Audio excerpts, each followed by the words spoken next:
church, and that is absolutely correct. Baptism, സ്നാനം എന്ന വാക്ക് കേൾക്കുമ്പോൾ തന്നെ അതിന് സഭയുമായി ബന്ധമുണ്ട് എന്നാണ് നമ്മിൽ വരുന്നത്. But 2000 years ago, the word baptism was a common speech word. എന്നാൽ 2000 വർഷങ്ങൾക്ക് മുമ്പ് ഇതൊരു മതപരമായ വാക്കല്ലായിരുന്നു, സാധാരണ ജനങ്ങളുടെ സംസാര ഭാഷയുടെ ഭാഗമായിരുന്നു.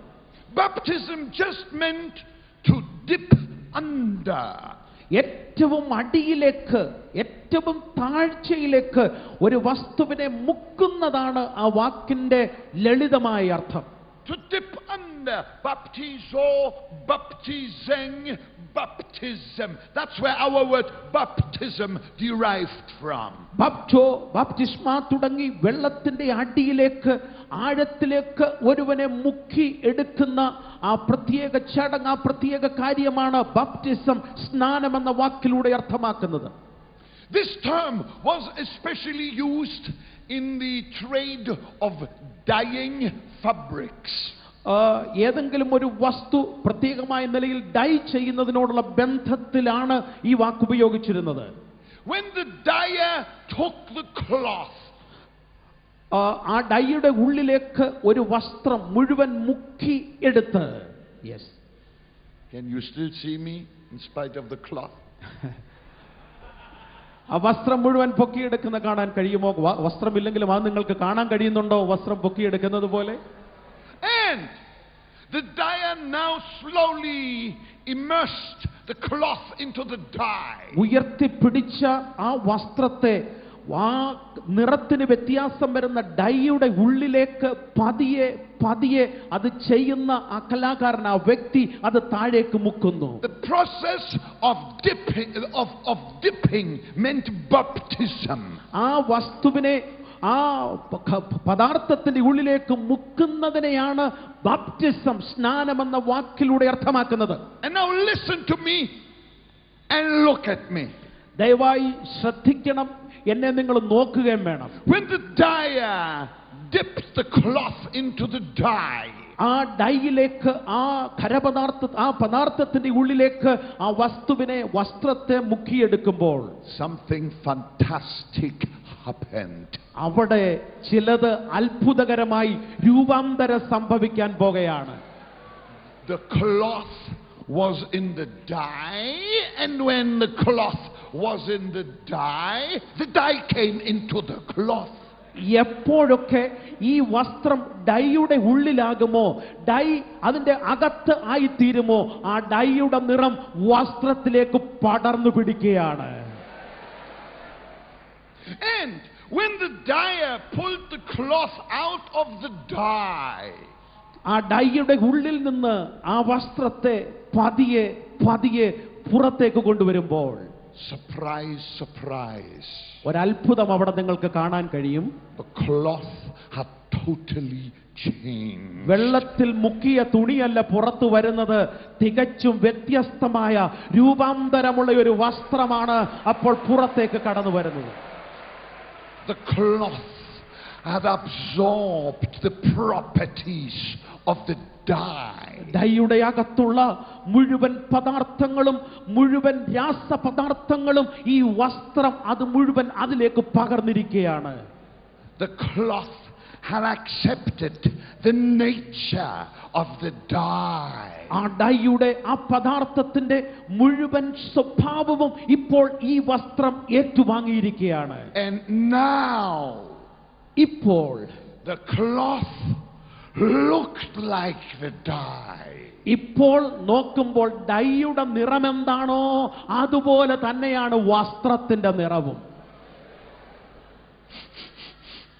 Now the cloth smelled like the dye. ഇപ്പോൾ നിങ്ങൾ ഈ വസ്ത്രം ഒന്ന് മണത്തു നോക്കൂ, ഡൈയുടെ മണമാണ് വസ്ത്രത്തിനും കിട്ടിയിരിക്കുന്നത്.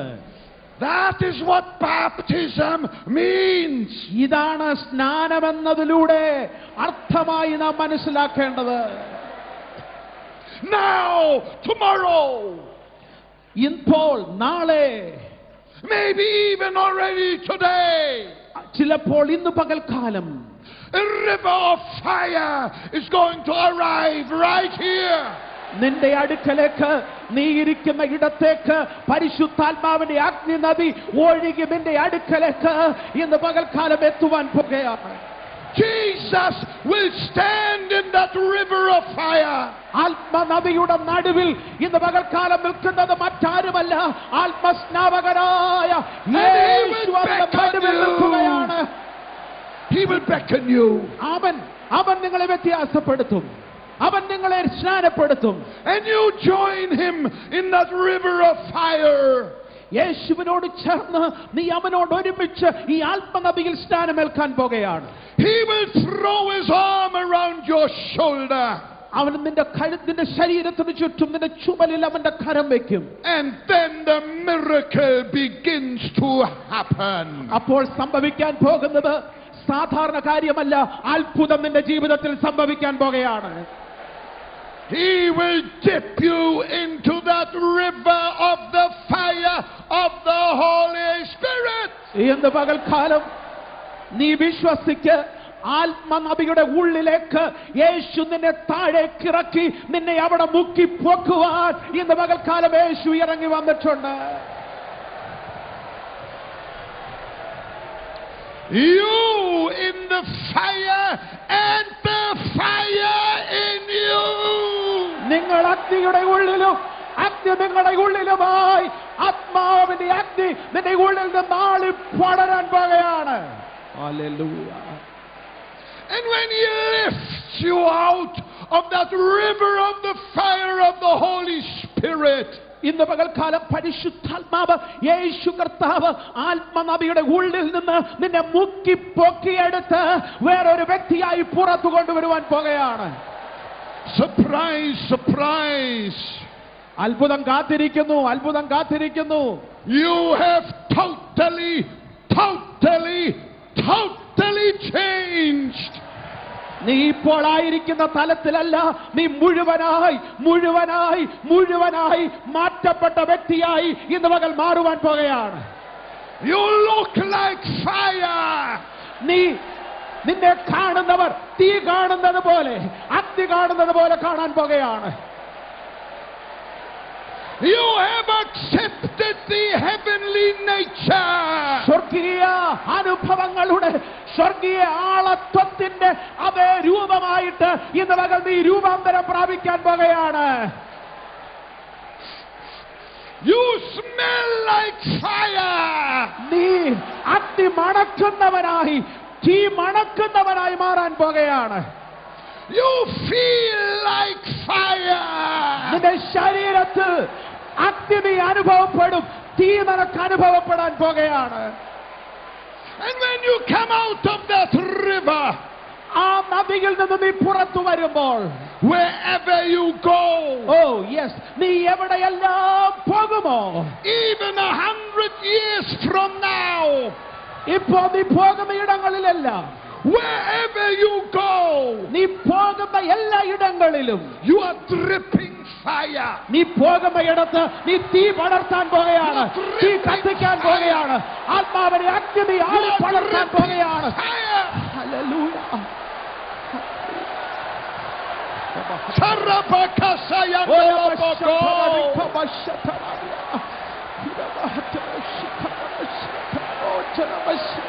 Hallelujah. Hallelujah. Hallelujah. Hallelujah. Hallelujah. Hallelujah. Hallelujah. Hallelujah.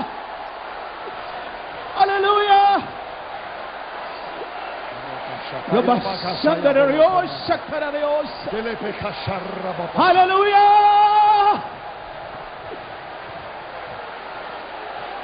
Every devil in India will respect you. ഭാരതത്തിലുള്ള സകല ദുഷ്ട പിശാചുക്കളും ഇന്ന് പകൽക്കാലം നിന്നെ കണ്ട് പേടിച്ച്, നിന്നെ കണ്ട് ഭയപ്പെട്ട് തീങ്കൽ അവൻ പറന്നു പോകാൻ പോകുകയാണ്. You have authority over all the power of the enemy. പിശാചിന്റെ ശത്രുവിന്റെ സകല ബലത്തെയും കെടുത്തുവാൻ കഴിയുന്ന അഭിഷേകത്തിന് തീ നിന്നെ സ്വർഗ്ഗം പടർത്തുന്നു. Silver and gold I don't have, but such as I have I give unto you in the name of Jesus, rise up and walk. വെള്ളിയും പൊന്നും എനിക്കില്ല, നസ്രയനായ യേശുവിന്റെ അധികാരമുള്ള നാമത്തിൽ നീ ദൈവത്തിന്